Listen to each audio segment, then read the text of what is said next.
আলোড়ন বাংলা ইউটিউব চ্যানেলে আপনাদের স্বাগত। তো আজকের টিউটোরিয়ালে আমি আপনাদেরকে দেখাবো কিভাবে আপনারা এইচএসসি আর জিপিএ ক্যালকুলেট করবেন।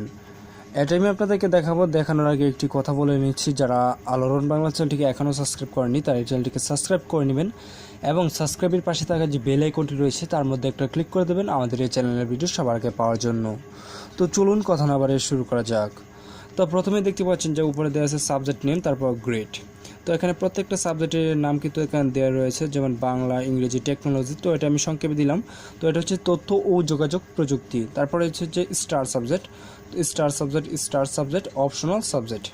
তো এগুলো দেওয়ার কারণ হচ্ছে যে প্রত্যেকটা গ্রুপের কিন্তু আলাদা আলাদা বিষয় থাকে। তো এর জন্য আমি উদাহরণস্বরূপ এই নামগুলো উল্লেখ করলাম না, জাস্ট স্টার সাবজেক্ট আপনারা দিয়ে দিলাম, আপনারা বুঝে নেবেন। তো প্রত্যেকের কিন্তু একটা অপশনাল সাবজেক্ট থাকে, তো সেই অপশনাল সাবজেক্টটা কিন্তু এখানে আমি দিয়ে দিয়েছি।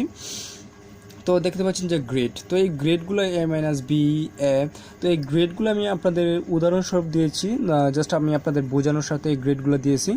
তো আপনারা গ্রেডগুলো কীভাবে আপনারা ক্যালকুলেট করবেন তো সেটি আমি আপনাদেরকে এখন দেখিয়ে দেবো।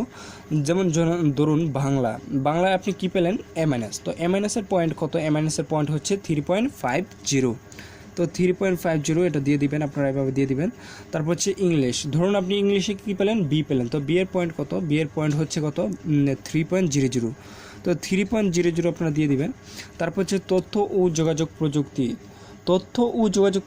ধরুন আপনি এ পেলেন, তো এর পয়েন্ট কত? এর পয়েন্ট হচ্ছে 4.00। তো আপনারা 4.00 এভাবে দিয়ে দিবেন।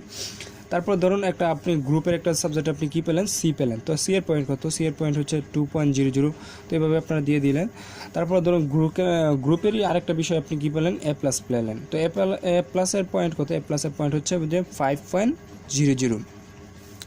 ধরুন গ্রুপের সাবজেক্টে আরেকটা সাবজেক্টে আপনি কী পেলেন? ডি পেলেন। তো ডি এর পয়েন্ট কত? ডি এর পয়েন্ট হচ্ছে গিয়ে 1.00।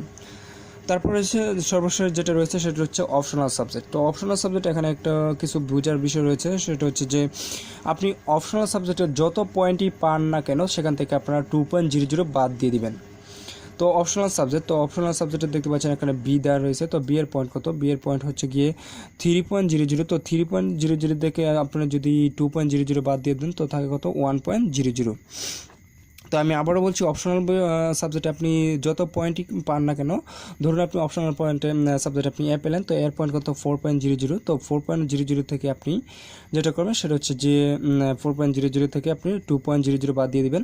তো এভাবে আপনি যত পয়েন্টই পান না কেন অপশনাল সাবজেক্টে, তো সেখান থেকে আপনারা 2.00 বাদ দিয়ে দেবেন। তো এখানে যেহেতু অপশনাল সাবজেক্টে বি দেওয়া আছে, তো বি এর পয়েন্ট হচ্ছে 3.00। তো 3.00 থেকে 2.00 বাদ দিয়ে দিলে থাকে হচ্ছে 1.00। তো আপনারা যখন এভাবে প্রত্যেকটা সাবজেক্টের পয়েন্টগুলো যখন আপনারা একসাথে এভাবে করে নেবেন, করে নেওয়ার পর আপনারা এই পয়েন্টগুলো যোগ করে নেবেন।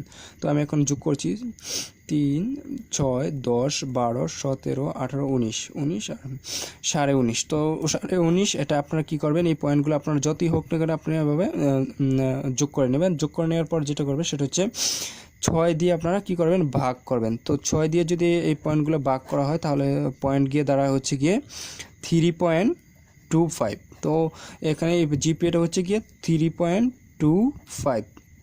তো এভাবে কিন্তু আপনারা জিপিএগুলো ক্যালকুলেট করতে পারবেন। তো আশা করি বুঝতে পেরেছেন। তো ভিডিওটি দেখে যদি ভালো লাগে তাহলে অবশ্যই আলোড়ন বাংলা চ্যানেলটিকে সাবস্ক্রাইব করবেন এবং লাইক, কমেন্ট, শেয়ার করবেন। তো আপনারা সকলে ভালো থাকবেন, সুস্থ থাকবেন।